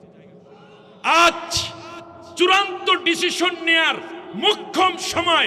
আপনি কাকে নেতা মেনে আপনি নারায়ে তাকবীর, আল্লাহু আকবার কিংবা স্লোগানগুলো দিবেন। অতএব আল্লাহ যেন আমাদেরকে সৎ, যোগ্য, কোরআন এবং দ্বীনপন্থীদের পেছনে নেতৃত্ব দেওয়ার জন্য উৎসাহ যোগাবার কর্মী হিসেবে কাজ করে যাওয়ার তৌফিক দান করেন। মুসা আলাইহিস সালাম ফিরাউনের একেবারে রাজপ্রাসাদের পাশে আল্লাহরে ডাক দিয়ে কয়, রব্বুল আলামিন, ভাইকে পাইলাম বক্তা হিসাবে, লাঠি পাইলাম সাপ হিসাবে। আল্লাহ তাআলা বগলের নিচে হাত দিলেই আলো বের হয়ে আসে, সেটাও আমি পেলাম। কিন্তু এরপরও মনের ভেতর থেকে কেন যেন ভয়টা কাটে না। আল্লাহ ডাক দিয়ে বললেন, মুসারে, ২৫২ বছর পর্যন্ত প্রতিষ্ঠিত একটি রাষ্ট্র শক্তির বিরুদ্ধে আমি তোমাকে পাঠাবো। তোমাদের দুই ভাইকে পাঠাইয়া আমি আল্লাহ রব্বুল আলামিন তোমাদের থেকে মুখ ফিরিয়ে নেব। এইটা কি কোনোদিনও হয়? কারণ তোমরা তো একমাত্র আমার কথা নেই ফিরাউনের কাছে যাচ্ছ। সুতরাং ইন্নী আরাকুমা ওয়া আসমা, ও মুসারে, তোমাদের দুই ভাইকে আমি আল্লাহ রব্বুল আলামিন দেখে দেখে রাখবো। একটা লাইভ প্রোগ্রাম চলবে, যখনই কথা বলা দরকার আমি তোমাকে শিখাইয়া দেব। যদি ফিরাউন প্রশ্ন করে তার জবাব কি হবে, আমি আল্লাহ রব্বুল আলামিন তোমাকে বলে দেব, তুমি সেইভাবে বলে দিবা। তার কারণ আমি আল্লাহ রব্বুল আলামিন যখন দিন বিজয়ের জন্য কাউকে ময়দানে পাঠিয়ে দেই, কোন স্বৈর শাসকের সামনে পাঠাইয়া দেই, আমি আল্লাহ রব্বুল আলামিন তাদেরকে একা পাঠাইয়া দেই না, আমি আল্লাহ তাআলা তাদের সঙ্গী হয়ে থাকি। হযরত রাসূল সাল্লাল্লাহু আলাইহি ওয়াসাল্লাম হিজরত করে চলে যাচ্ছেন। সাওর পাহাড়ের মধ্যে হযরত আবু বকর রাদিয়াল্লাহু তাআলা আনহু দেখতে পেলেন আবু জেহেলরা ধরেই ফেলবে দুইজনকে।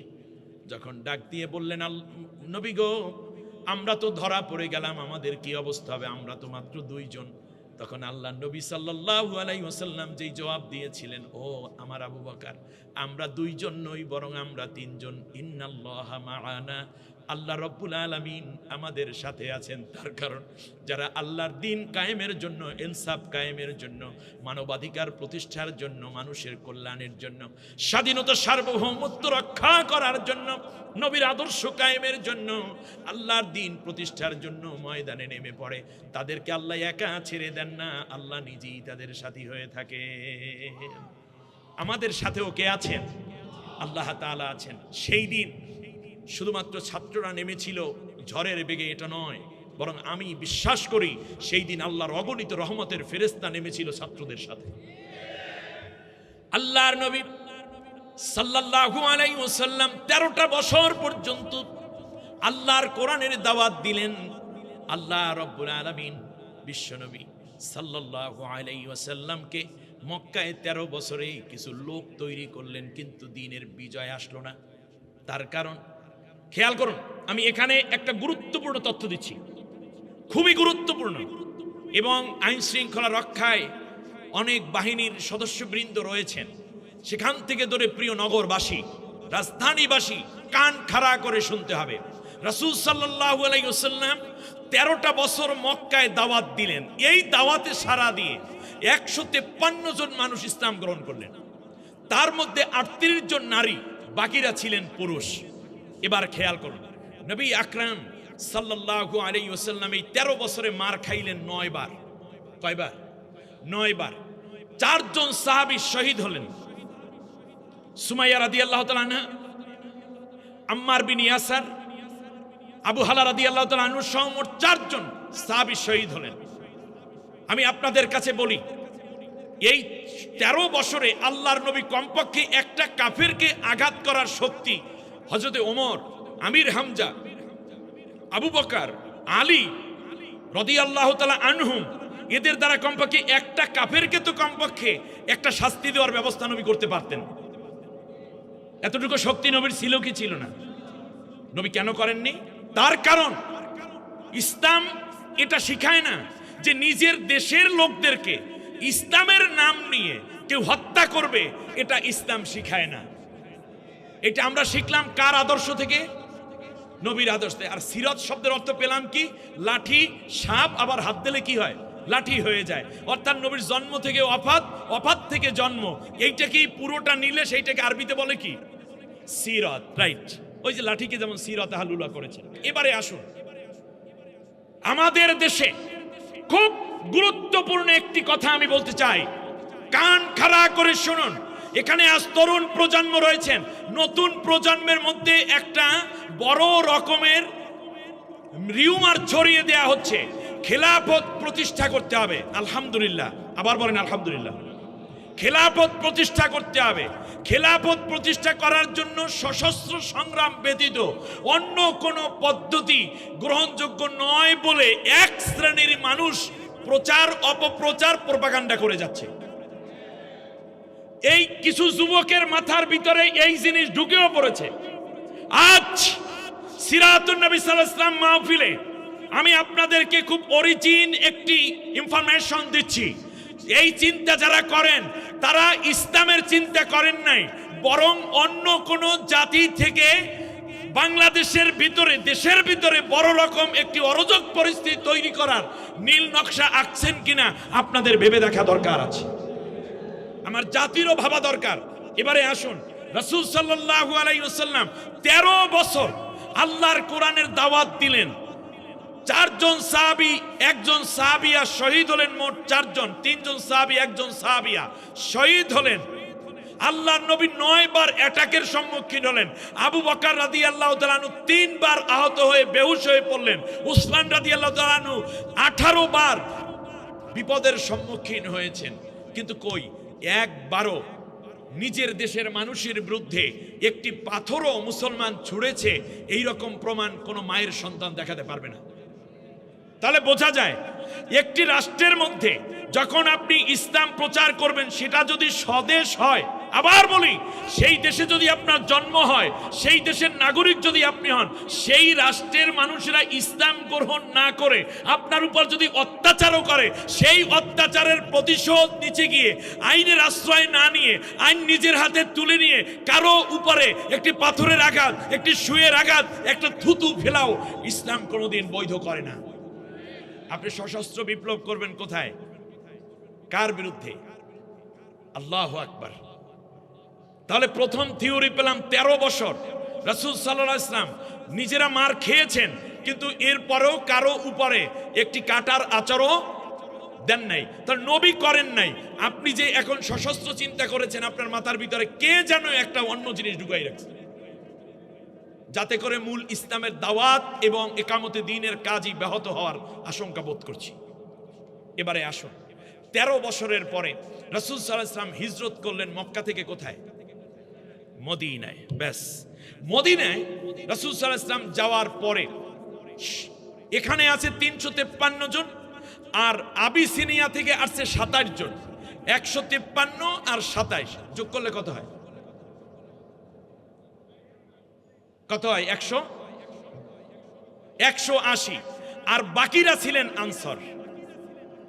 এই সব মিলে টোটাল মুসলমানের সংখ্যা দাঁড়ালো মাত্র 434 জন। কতজন? তার মধ্য থেকে 313 জন বদরের যুদ্ধে অংশগ্রহণ করেছিলেন। সুবহানাল্লাহ পড়বেন না? এবারে আসুন, রাসূল সাল্লাল্লাহু আলাইহি ওয়াসাল্লামের প্রথম, নবী সাল্লাল্লাহু আলাইহি ওয়াসাল্লাম যে রাষ্ট্র কাঠামো তৈরি করলেন সর্বপ্রথম সেটা কেমন ছিল, এইটা ছিল মূল বিশ্লেষণ। রাসূল সাল্লাল্লাহু আলাইহি ওয়াসাল্লাম যখন মদিনায় প্রবেশ করছেন, মদিনার ছোট্ট ছোট্ট শিশুরা এসে গান গাইলো, তলা আল বাদরু আলাইনা মিন সানিয়াতিল ওয়াদা ওয়াজাবা শুকরু আলাইনা মাদআ লিল্লাহি দা।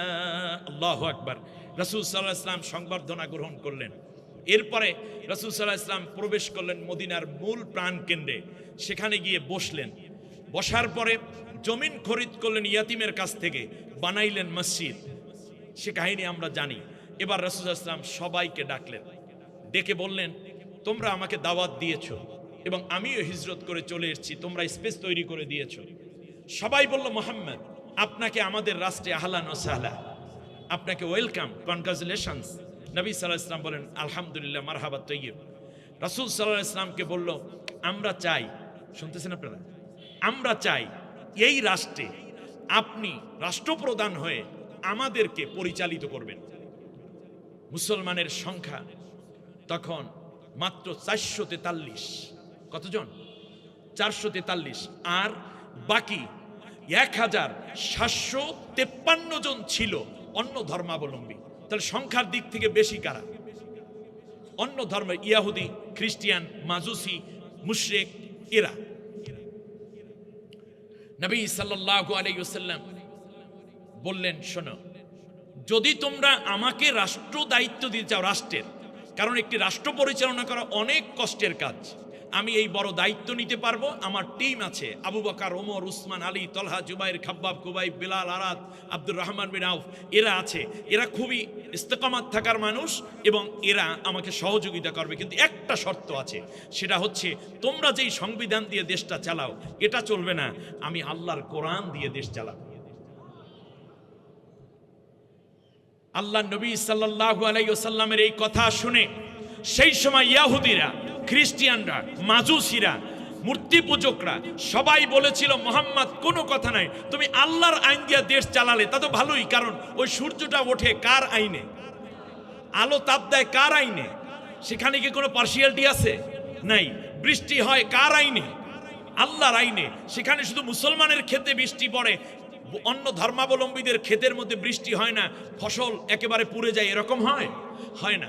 অতএব গাভী দুধ দেয় আল্লাহর হুকুমে, আল্লাহর আইনে। সেই আল্লাহর হুকুমে সবার গাভীর বাটি তো দুধ পাওয়া যায়, বৃষ্টি, খেজুরি রস আল্লাহর হুকুমে দেয় গাছ, কিন্তু আমরা তো সবাই সমানভাবে খেজুর পাই, রস পাই। সুতরাং আল্লাহর আইন যদি তুমি আমাদের রাষ্ট্রে কায়েম করো মুহাম্মদ, তাহলে আমাদের কোনোই আপত্তি থাকবে না, তুমি তোমার মতো করে দেশটা সাজিয়ে নাও।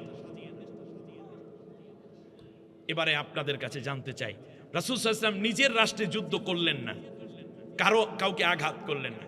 এবার তিনি নতুন যেই রাষ্ট্রটা কায়েম করলেন, নবীজি, আপনি কত নম্বর হুজুর হইছেন? দিন ইসলাম কায়েম করার জন্য সশস্ত্র সংগ্রাম কি কেবল পথ হিসাবে আপনি নিয়েছেন, অথচ আমার আপনার নবী বিশ্বনবী মুহাম্মদ সাল্লাল্লাহু আলাইহি ওয়াসাল্লাম প্রথম যেই ইসলামী রাষ্ট্রটি কায়েম করেন সেটা তো কোনো অস্ত্র ছিল না, সেখানে কোনো রক্তপাত ছিল না, বরং সব মানুষের সমর্থনের ভিত্তিতে, যদিও সংখ্যায় তারা কম, বেশিরভাগ মানুষ সমর্থন দিয়ে দিয়েছে, আল্লাহর নবী কোরআন দিয়ে রাষ্ট্র পরিচালনা শুরু করে দিলেন। এই সমর্থন কি তো ইংলিশে ভোট বলে? সমর্থন কি ইংলিশে সাপোর্ট বলে? অতএব বোঝা যাচ্ছে রাসূল সাল্লাল্লাহু আলাইহি ওয়াসাল্লাম যেই ইসলামী রাষ্ট্র কায়েম করেছেন সেটা কিন্তু সশস্ত্র সংগ্রামের মাধ্যমে ছিল না, সেটা ছিল মানুষের সমর্থনের ভিত্তিতে। কিন্তু এখানে একটি বিষয় আমাদেরকে বিব্রত করে, যেটা হচ্ছে আব্রাহাম লিঙ্কনের গণতন্ত্র, government of the people, by the people, for the people.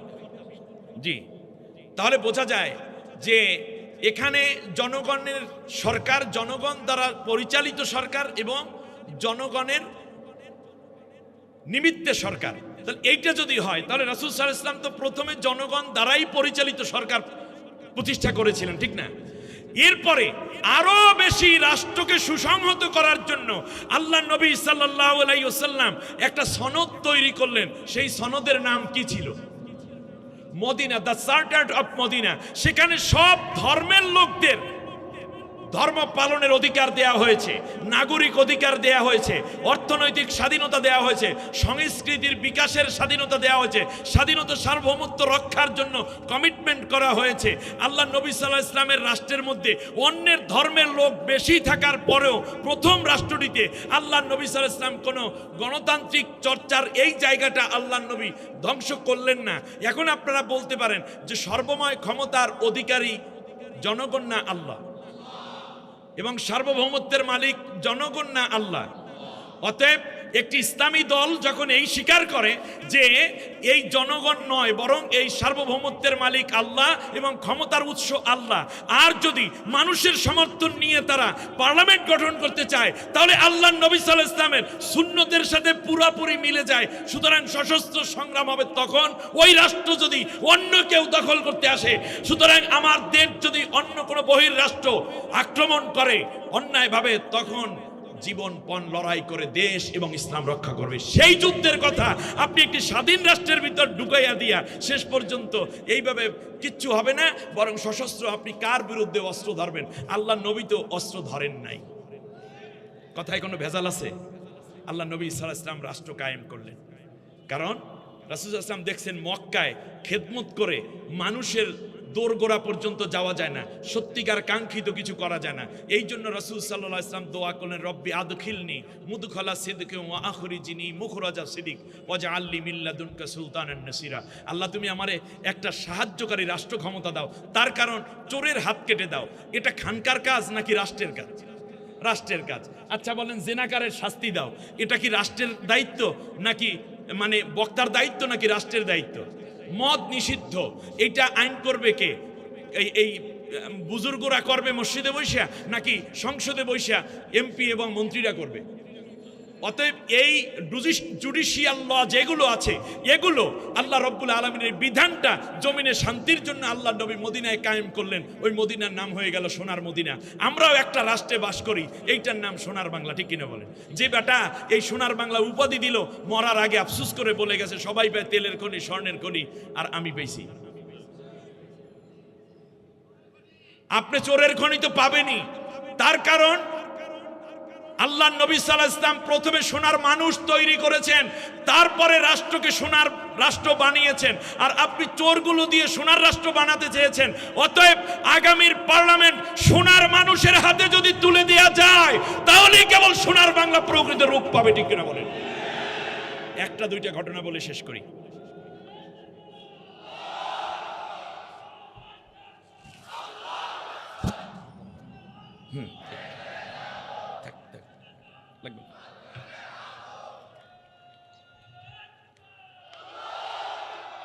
নবী আকরাম সাল্লাল্লাহু আলাইহি ওয়াসাল্লাম দেখলেন মদিনায় কিছুটা দুর্ভিক্ষ। বিশ্বনবী সাল্লাল্লাহু আলাইহি ওয়াসাল্লাম ঢোল শহরত করে দিলেন, মানুষকে জানিয়ে দিলেন। লোকজন সকালবেলা এসছে, জড়ো হয়েছে মসজিদে নববীর সামনে। আমাদের দেশে যেমন কি মাল দেয় না, টিসিবির মাল না কি বলে, যেটা দেয়, এইভাবে বাইতুল মাল থেকে বেলাল রাদিয়াল্লাহু তাআলা আনহু সহ সাহাবীরা মাল বের করে দিচ্ছেন। 5 কেজি করে গোশত, যে বাইতুল মালের দুম্বা উটগুলোকে জবাই করা হয়েছে। এরপরে প্রত্যেককে 5 কেজি খেজুর, 5 কেজি গম, 5 কেজি জব, 5 লিটার পানি এবং 5 লিটার তেল সবাই নামে নামে দিচ্ছে। দিতে দিতে দুপুর বেলা হয়ে গেছে। জুহুরের আজান হওয়ার পরে রাসূল সাল্লাল্লাহু আলাইহি ওয়াসাল্লাম এভাবে দাঁড়ালেন। আমার দিকে তাকান প্রিয় ভাইরা। নবী সাল্লাল্লাহু আলাইহি ওয়াসাল্লাম দাঁড়িয়ে গেলেন, পাশেই আবু বকর, ওমর, উসমান দুই পাশ থেকে নবীকে হেল্প করছেন। দাঁড়ানোর পরে রাসূল সাল্লাল্লাহু আলাইহি ওয়াসাল্লাম তার জামাটা এভাবে ঝাড়লেন, জামার পকেটের ভিতর হাত দিয়ে এভাবে ভিতরের কাপড়টাকে এনে এভাবে ঝাড়ছেন।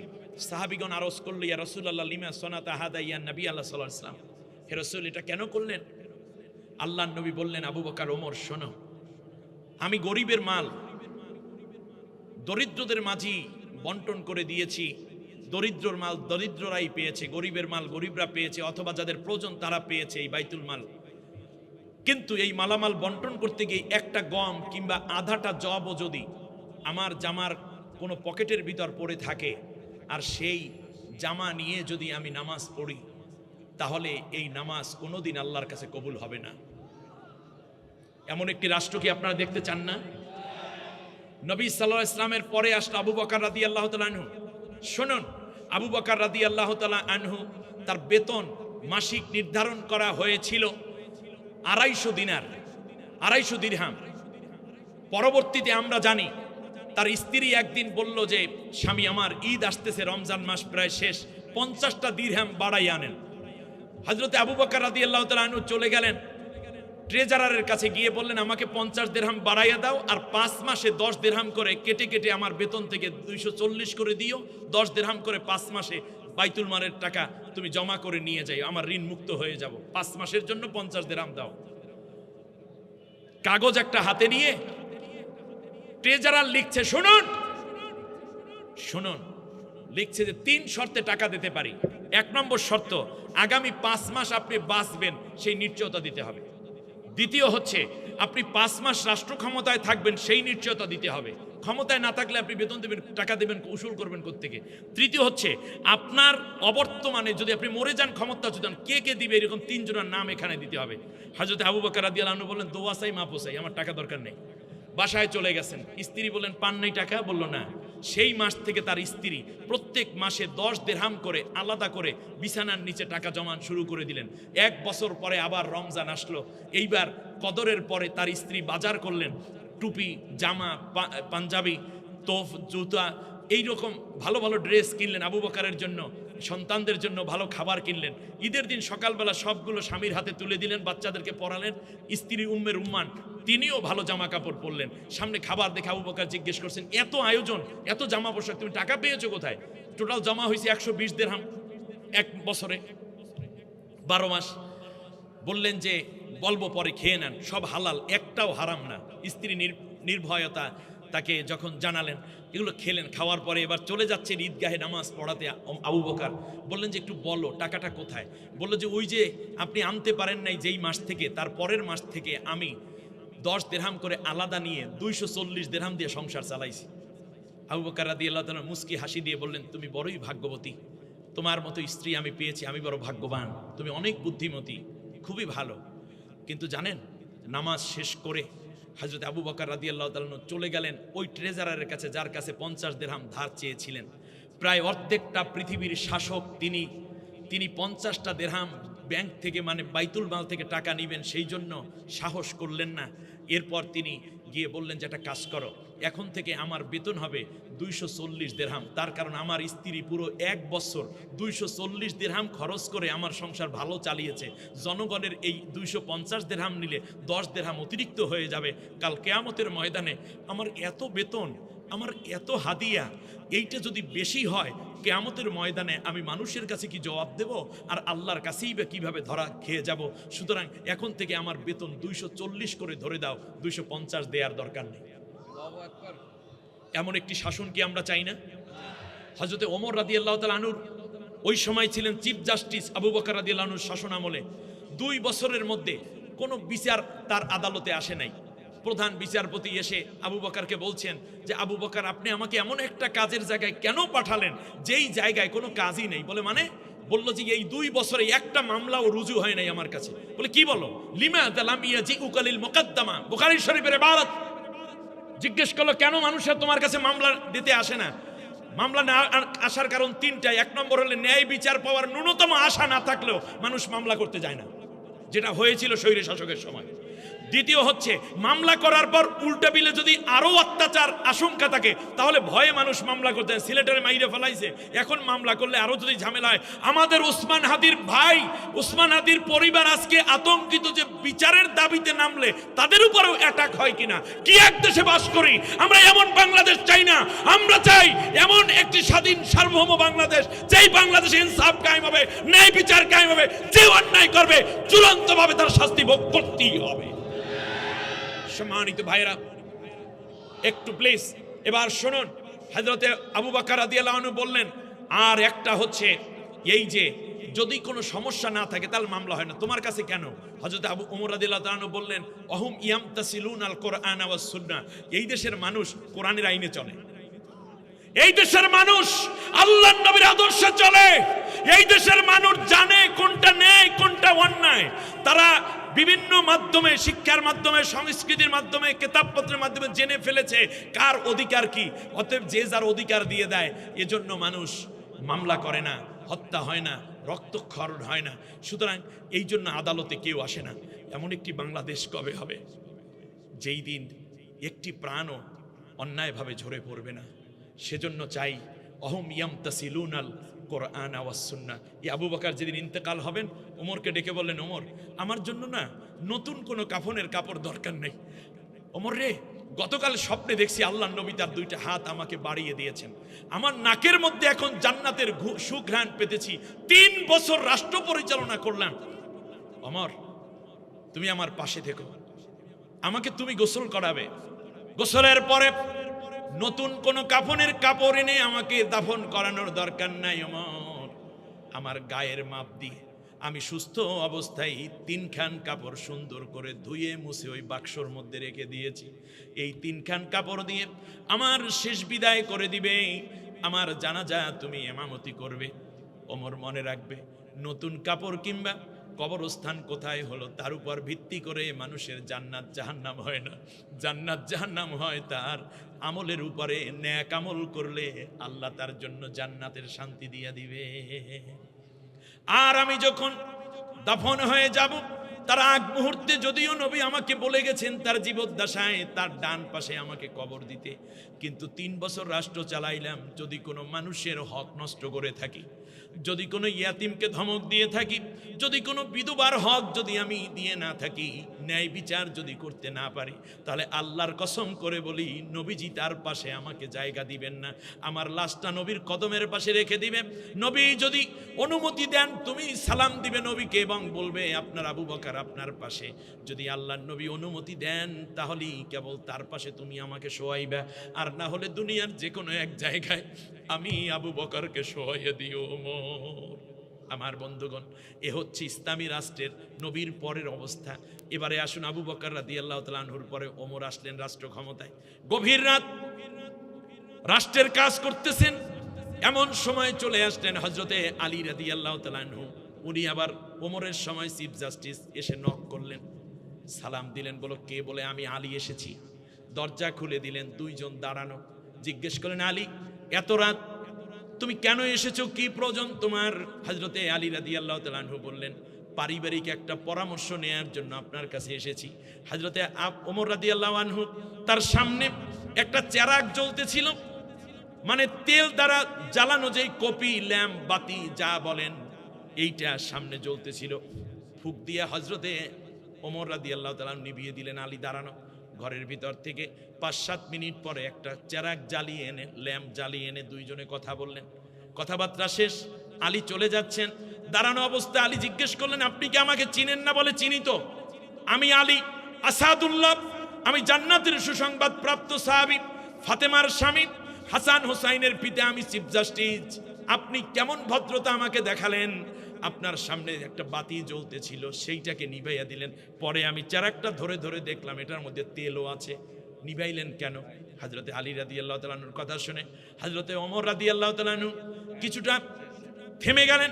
বললেন যে, শোনো আলী, এই যে চারাকটা জ্বলতেছিল, এই চারাকটা ছিল জনগণের টাকায় কেনা, জনগণের তেল এবং জনগণের কাজ আমি করতেছিলাম। তুমি আসার পরে বললে পারিবারিক আলোচনা করবা, এই জন্য আমি মনে করেছি পারিবারিক আলোচনা জনগণের টাকার তেল পুড়ে করা মোটেও জায়েজ হবে না। এই জন্য জনগণের তেলের চারাকটা নিভাইয়া দিয়া পারিবারিক আলোচনা করার জন্য পারিবারিক চারাক জ্বালিয়ে এনেছি। হযরতে আলী এরপর আবার দাবি তুললেন, বললেন বুঝলাম না হয়, কিন্তু কি বাতিটা একেবারে নিভিয়ে ফেলতে হবে? 2-4 ফোঁটা তেল না হয় পুরতো, অন্য একটা বাতি ধরিয়ে আনতে, তাতে আর কি হতো? হযরতে ওমর এবার চোখের পানি ছেড়ে আলীকে বুকের মধ্যে জড়িয়ে ধরে বললেন, আলী রে, ওই 2 ফোঁটা তেলের পেরেশানিতেই তো আমি ওমর অস্থির। কাল কিয়ামতের ময়দানে আল্লাহ যদি জিজ্ঞেস করেন, জনগণের কাজ নয় পারিবারিক কাজ, এইটা জানার পরেও জনগণের এই 5 ফোঁটা তেল তুমি কেন পড়েছো, সেইটা আজকে হিসাব দিয়া তারপর জান্নাতে যাও। কিয়ামতের ময়দানে আমি ওমর ওই 5 ফোঁটা তেলের হিসাব দিয়া সামনে এক কদমও হাঁটতে পারবো না।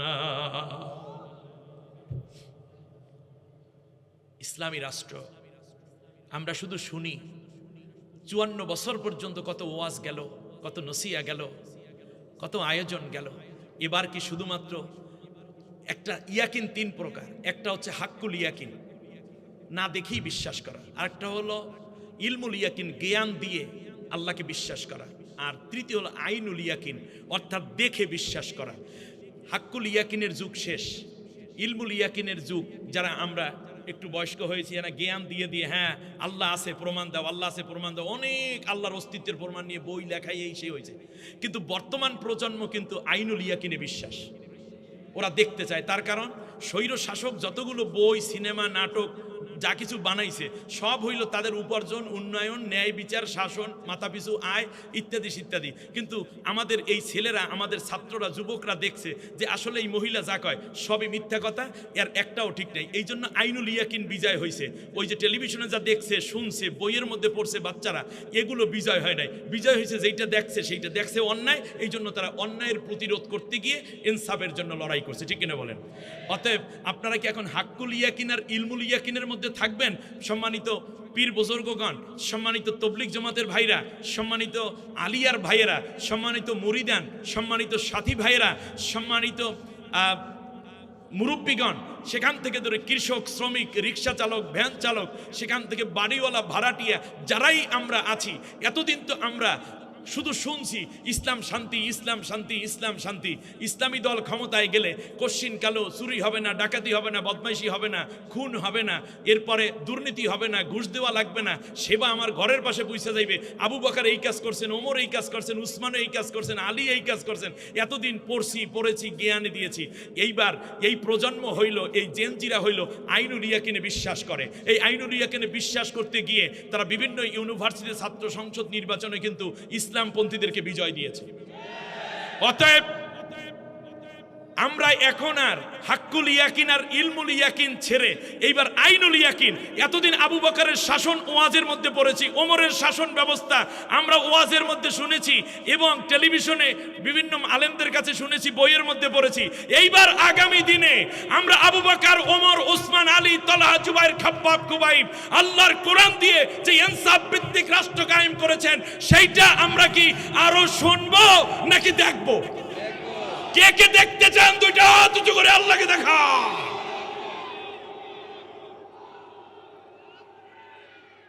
আল্লাহ তুমি কবুল করো, আল্লাহ তুমি মঞ্জুর করো, বলেন আমিন। আল্লাহ তাআলা আমাদের সবাইকে আগামী দিন যেন কোরআনকে দেখতে পারি সেই তৌফিক দান করুন, বলেন আমিন। খুলাফায়ে রাশেদার সোনালী দিন কেন যে ফিরে আর আসে না, সকলে পেতার অধিকার কেন যে প্রাণ খুলে হাসে না। ধুলির আসনে বসে অমরে রাজ্য শাসন করেছে। ওমরের শাসনে কোনদিন কেউ কি না খেয়ে মরেছে? সেই ওমরের শাসনে ধরাতে কোনদিন আর কি হবে না। খোলাফায়ে রাশেদার সোনালি দিন কেন যে ফিরে আর আসে না?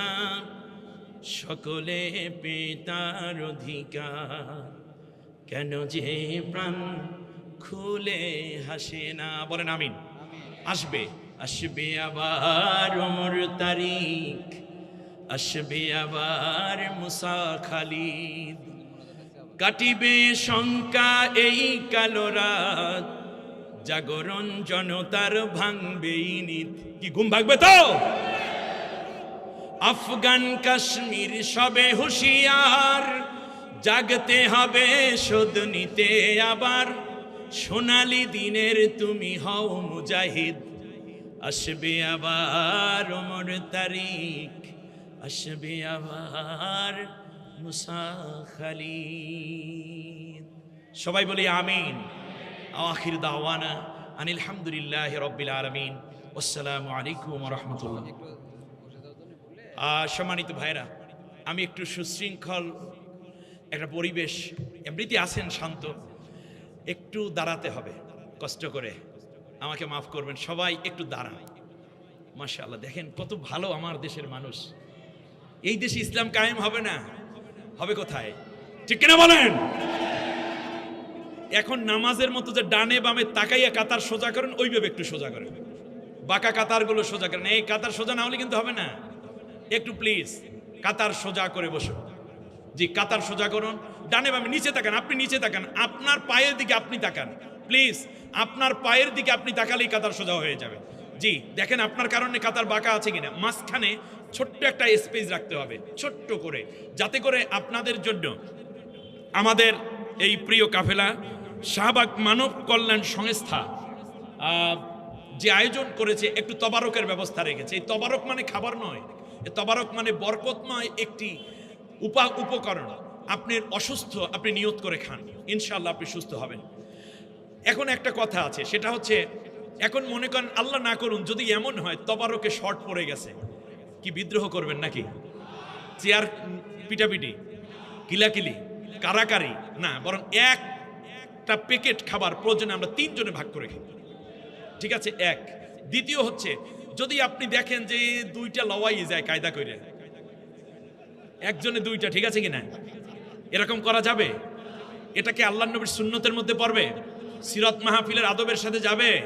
যাবে না। সুতরাং কর্তৃপক্ষ যথেষ্ট সচেতন। আমি কি জানেন, সবচেয়ে বেশি ভালো ব্যবহার যিনি করতে পারেন জাতির সাথে, তাকে বলে আহসান। সুবহানাল্লাহ। হুসনুনের ইসমে তাফজিল আহসান। আমি মনে করি আল্লাহ তাআলা যদি তাকে এই অঞ্চলের দায়িত্ব ভার দেন আপনাদের সমর্থন নিয়ে, তাহলে সবচেয়ে বেশি মায়া, দয়া, ভালোবাসা আপনারা পেয়ে যাবেন ইনশাআল্লাহ। যেমন তার চেহারায়ও, তার চোখের চাহনির মধ্যেও মায়া আল্লাহ তাআলা জড়িয়ে দিয়েছেন। আলহামদুলিল্লাহ, নামের তাসির। সম্মানিত সভাপতি, আপনাদের উদ্দেশ্যে কথা রাখছি। রব্বানা যালামনা আনফুসানা ওয়া ইল্লাম তাগফির লানা ওয়া তারহামনা লানাকুনান্না মিনাল খাসিরিন। রব্বানা লা তুযিগ কুলুবানা বা'দা ইয হাদাইতানা وهب لنا من لدنك رحمة إنك أنت الوهاب। রব্বুল আলামিন মুসলিম অধ্যুষিত বিশ্বের দ্বিতীয়তম সর্ববৃহৎ মুসলিম দেশ বাংলাদেশের প্রাণকেন্দ্র রাজধানী ঢাকার শাহবাগ মানব কল্যাণ সংস্থা কর্তৃক আয়োজিত সিরাতুন নবী সাল্লাল্লাহু আলাইহি ওয়াসাল্লাম মাহফিলের সমাপনী লগন হাজার হাজার নারী পুরুষ তোমার নবীর জীবনী শুনলাম, তোমার কোরআনের আয়াত থেকে নিয়ে নিয়ে বাস্তব জীবনে তা পালন করার জন্য আদাবদ্ধ হলাম। পরিশেষে ভিক্ষুকের মতো আরশের দিকে হাতগুলো বাড়িয়ে দিলাম। আল্লাহ, জীবন ভরে যত গুনাহ করেছি কোরআনের বরকতে, নবীর মহাব্বতে, আমাদের চোখের পানির বিনিময়ে জিন্দিগির তামাম গুনাহ রাশি মাফ করে দাও। গুনার বোঝা মাথায় লইয়া দেশ বিদেশে ঘুরি, কোন দিন জানি আজরাইলের হাতে ধরা পড়ি। আল্লাহ তাআলা তোমার কোরআনের বিধান প্রতিষ্ঠা এবং নবীর আদর্শ কায়েমের শপথবদ্ধ শহীদি কাফেলার হাজার হাজার তরুণ যুবক এবং বৃদ্ধরা এই ময়দানে রয়েছেন, যারা তাদের জীবনকে তোমার জন্য উৎসর্গ করতে প্রস্তুতি নিয়ে আছে। নগরবাসী রয়েছেন আল্লাহ, কেউ ধনী কেউ গরিব। আল্লাহ তাআলা এখানে এমন কেহ রয়েছে যাদের তাহাজ্জুদ কোনো রাতই মিস হয়ে যায় না। তোমার ঘর জিয়ারতকারী হাজী সাহেবান উলামায়ে কেরাম রয়েছেন, নিষ্পাপ তালবে আলিমরা রয়েছেন। আল্লাহ আলেমের মা, আলেমের স্ত্রী, আলেমের কন্যা, হাফেজ হাফেজা রয়েছেন, যার চোখের পানি দেখলে তোমার বেশি মায়া লাগে, যার কান্নার আওয়াজ তোমার আরশ পর্যন্ত গিয়ে লাগে। আল্লাহ তাদের হাতের বদৌলতে আমাদের সকলের মুনাজাত কবুল করে না। আল্লাহ তাআলা দয়া করে যতদিন তুমি দুনিয়ায় বাঁচাইয়া রাখবা, নবীর আদর্শ কায়েম, আদর্শ মতে চলা, তোমার কোরআনের বিধানের পথে আমাদেরকে চলার মতো যোগ্যতা এবং তৌফিক নসিব করে দাও। যা কিছু সওয়াব দিয়েছ আল্লাহ, জিকির, আজকার, তালিম, তিলাওয়াত, আলোচনা এবং এই পথ চলার মধ্যে খানা দানা সহ সওয়াবগুলো লক্ষ কোটি কোটি গুণ বাড়াইয়া বিশ্বনবী মুহাম্মদুর রাসূলুল্লাহ সাল্লাল্লাহু আলাইহি ওয়াসাল্লামের রওজা ধারে পৌঁছে দাও। আল্লাহ তাআলা ওই নবীর নাম শুনে যারা আমিন বলে উঠলেন, মদিনার কথা শুনে যাদের চোখ দিয়ে পানি ঝরে, কলিজা ঠুকরে কান্না আসে, আল্লাহ তোর কাছে দোয়া করি জীবনে একটা বারের জন্য হলেও ওই মক্কা মদিনার পাগলদেরকে তোমার ঘর আর নবীর রওজা জিয়ারত না করাইয়া কাফনের কাপড় পরাইও না।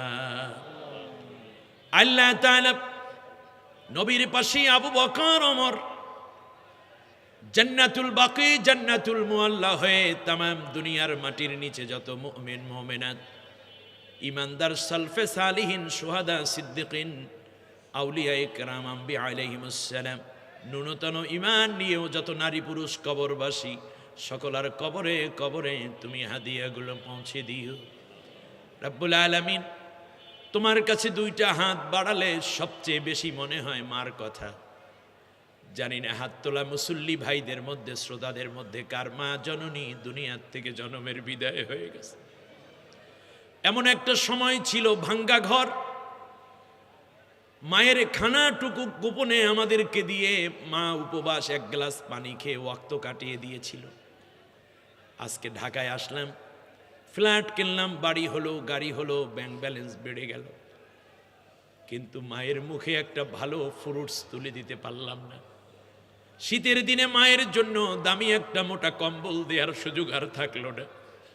কত সন্তান তার মাকে সাথে নিয়ে মক্কা মদিনা যায়, টাকা দিলে কিন্তু মায়ের বাঁচাইয়া রাখলা না। আল্লাহ মা হারা সন্তান যারা এই মুহূর্তে চোখের পানি ছেড়ে দিয়েছে মায়ের কথা শুনে, প্রত্যেকের মাকে তুমি মাফ করে দাও।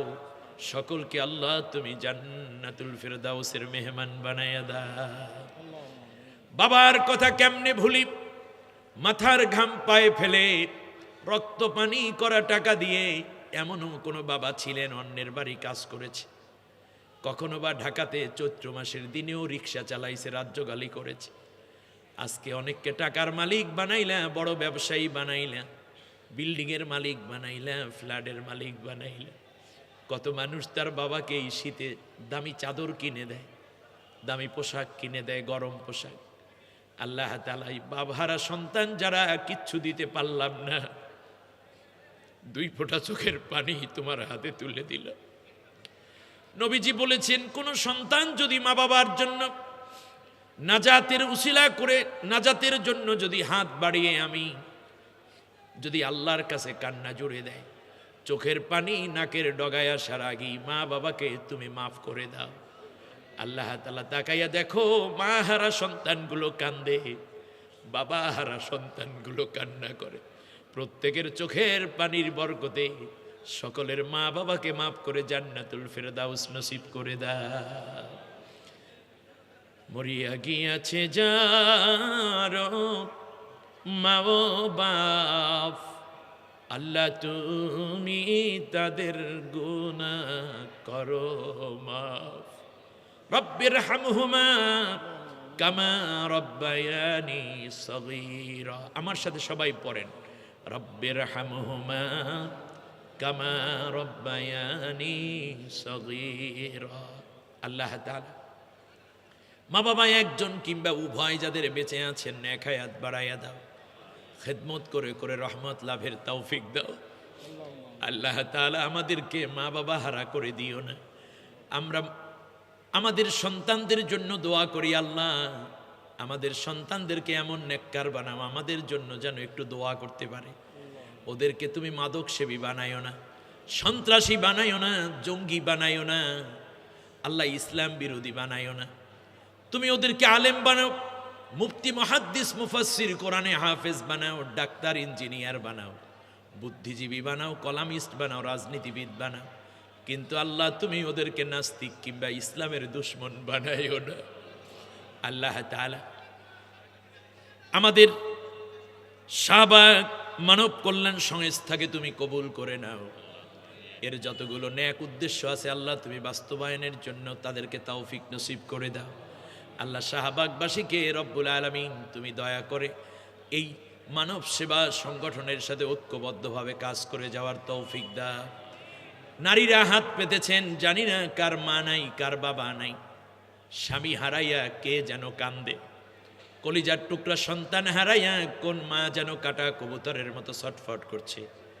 আল্লাহ যাদেরকে নিয়ে গেছো সবাইকে তুমি জান্নাতি বানাইয়া দাও, ধৈর্য দিয়ে দাও। আল্লাহ যাদের স্বামী আছে দাম্পত্য জীবনে তুমি ভালোবাসা এবং প্রেম মমতা বাড়াইয়া দাও, অভাব অনটন দূর করে দাও, সন্তানগুলোকে মা বাবার অনুগত করে দাও।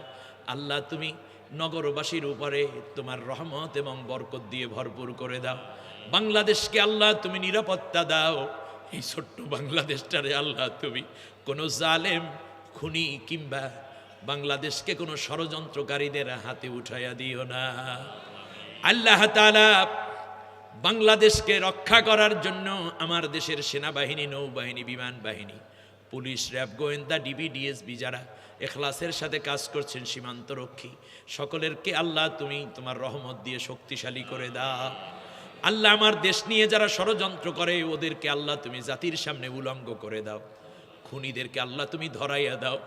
রব্বুল আলামিন বাংলাদেশকে তুমি আর কোনো রক্ত নিও না, বাংলাদেশকে আল্লাহ তুমি কোরআনের দেশ হিসেবে মঞ্জুর করে নাও। নবীর আদর্শের দেশ যেন প্রতিষ্ঠিত হয় সেই তৌফিক নসিব করে দাও। আল্লাহ আজকের এই মাহফিলকে কিয়ামতের দিন আমাদের সকলের নাজাতের জরিয়া বানাইয়া দিও। আল্লাহ তোমার কাছে যখন হাত উঁচু করলাম মনে হয় যেন জুলাই আন্দোলনের শহীদদের রক্তের ঘেরান এখনো নাকে আসতেছে। এখনো মনে হয় আমাদের প্রিয় হাদি ওসমান হাদির মগজের ঘেরান আমাদের নাকের আসতেছে। ওসমান হাদির মাকে কে সান্ত্বনা দিবে? আল্লাহ তার স্ত্রী, তার কলিজার টুকরা ইয়াতিম বাচ্চা, এই পুরো পরিবার সহ শহীদ পরিবারদের জন্য তুমি হামিম ও নাসির হয়ে যাও। আল্লাহ রব্বুল আলামিন তোমার কাছে পরিশেষে আরজ করি, আল্লাহ তাআলা বাংলাদেশকে তুমি কত রকমের শাসক দিয়েছো, কখনো শোষিত হয়েছে বাংলার মানুষ, কখনো নির্যাতিত হয়েছে। আল্লাহ তাআলা একটা বারের জন্য মানুষদের অন্তরগুলো তুমি কোরআনের দিকে ঝুঁকাইয়া দাও। তুমি বলেছো যেই রাষ্ট্রে কোরআন দিয়ে পরিচালিত হয় লাফাতাহনা আলাইহিম বারাকাতিম মিনাস সামাই ওয়াল আরদ, ওই জমিনকে তুমি, আসমানকে তুমি বরকত দিয়ে ভরপুর করে দাও। আল্লাহ ভরপুর বাংলাদেশ বরকত পাওয়ার জন্য একটা বারের জন্য কোরআনের শাসন আমাদের চোখে দেখার মতো তৌফিক করে দাও। মরণ যেদিন আসবে অ্যানাউন্স হয়ে যাবে শোক সংবাদ, প্রতিবেশীরা দৌড়ে আসবে, খাটের মধ্য থেকে দেহটা ফ্লোরে শোয়াইয়া চোখের পাতা বন্ধ করে দিবে, হাত পা সোজা করে রাখবে, কাফনের কাপড় আনতে কেউ দোকানে যাবে, বড়ই পাতা গরম পানিতে দিয়ে জনমের গোসলের আয়োজন চলবে। সন্তানের আব্বু আব্বু বলে কপালে চুমু খাবে, মা মা বলে বুকের মধ্যে মাথা রেখে ডাকবে, জবাব দেয়া যাবে না। আল্লাহ তাআলা হায়াত চাই না, কোরআনের কথা বলছি, কোরআনের পথে চলছি, এমন অবস্থায় শাহাদাতের মাউত নসিব করে দিও। সিজদার মধ্যে যখন নাক আর কপাল তোমার কাছে লুটিয়ে রাখবো, এমন অবস্থায় মালাকুল মাউত পাঠাইও। আল্লাহ তাআলা কলিজার টুকরা সন্তান কিংবা ভালো আলেম দ্বারা সূরা ইয়াসিন কানে শুনতে শুনতে আরামের মরণ দিও। ইন্তেকালের কঠিন মুহূর্তে সকলার জবান থেকে জারি করে দিও, লা ইলাহা ইল্লাল্লাহু মুহাম্মাদুর রাসূলুল্লাহ। আসসালামু আলাইকুম ওয়া রাহমাতুল্লাহ। সুবহানাকাল্লাহুম্মা